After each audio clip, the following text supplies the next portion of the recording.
Hello, everyone. Welcome to the Newsbrowse News broadcast.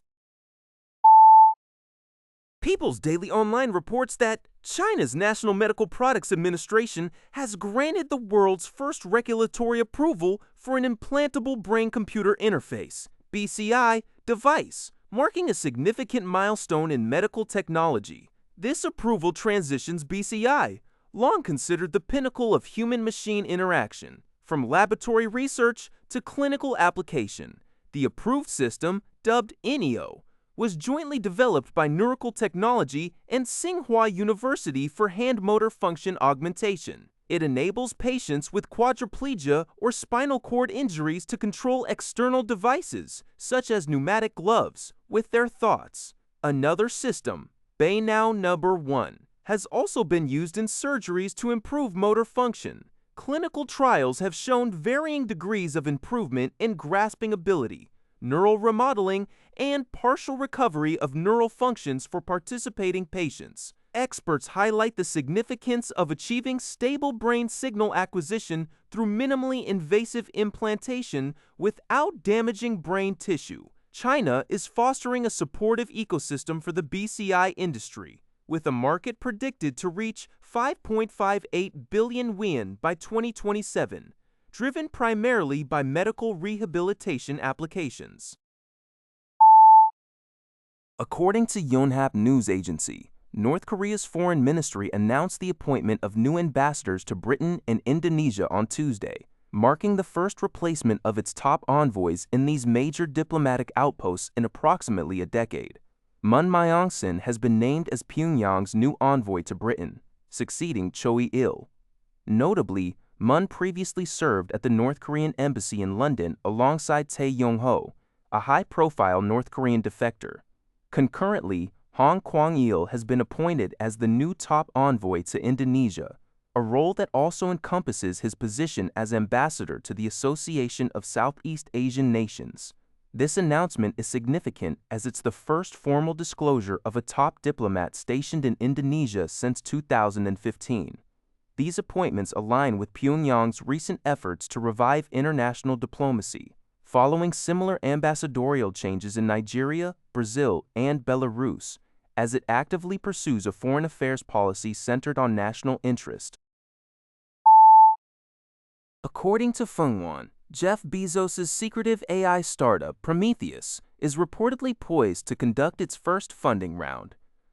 Established just 6 months ago by Bezos and Vic Bajaj, a former chief technology officer at Google's Life Sciences division and a Stanford University professor, the company is focused on developing physical AI designed to interact with real-world industrial processes, rather than purely digital tasks like chatbots.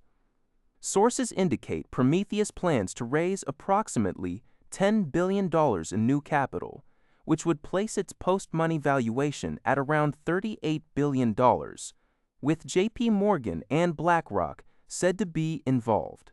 The company previously secured $6.2 billion upon its founding last November, and has been aggressively expanding its team by recruiting top talent from rivals such as OpenAI, xAI, and Google DeepMind. Prometheus is expected to target opportunities in manufacturing and aerospace engineering, potentially collaborating with Bezos' other ventures like Amazon and Blue Origin. While currently without revenue, its future monetization strategies may include licensing AI models for manufacturing automation and providing simulation designs for aerospace. Thus, global AI manufacturing market is projected to reach $155 billion by 2030, presenting substantial commercial potential despite intense competition in the AI sector. According to Thai Sounds, China has strongly condemned Japanese Prime Minister Sanae Takaichi's offering of a ritual gift to the Yasukuni shrine and Japan's recent decision to relax restrictions on the export of defense equipment. On Tuesday, China's Ministry of Foreign Affairs spokesperson Guo Jiakun expressed firm opposition and severe condemnation of these actions, stating that Beijing had lodged strict representations and strong protest with Japan. Guo described the Yasukuni shrine as a spiritual tool and symbol of Japanese militarism and a war criminal shrine, criticizing Japan for evading its own guilt and challenging the outcomes of worldwide victory. Regarding Japan's move to allow the export of lethal weaponry, Guo Akun cited international agreements such as the Cairo Declaration and Potsdam Proclamation, which mandate Japan's complete disarmament. He warned that Japan is accelerating its remilitarization, a fact and reality with actual roots and actions, and declared that the international community, including China, would remain highly vigilant and firmly resist Japan's new militarism.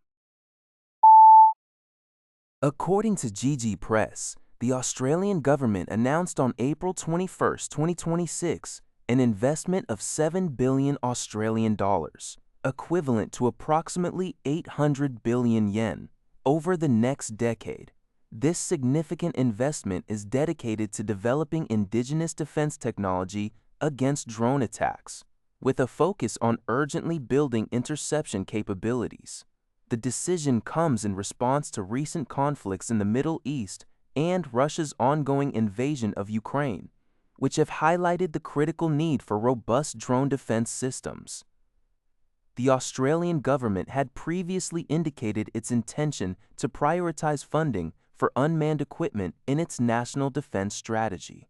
As an initial step, 2 domestic defense companies have already secured contracts totaling about 31.7 million Australian dollars, approximately 3.6 billion yen, to develop high interception drones and laser systems capable of detecting and neutralizing enemy drones.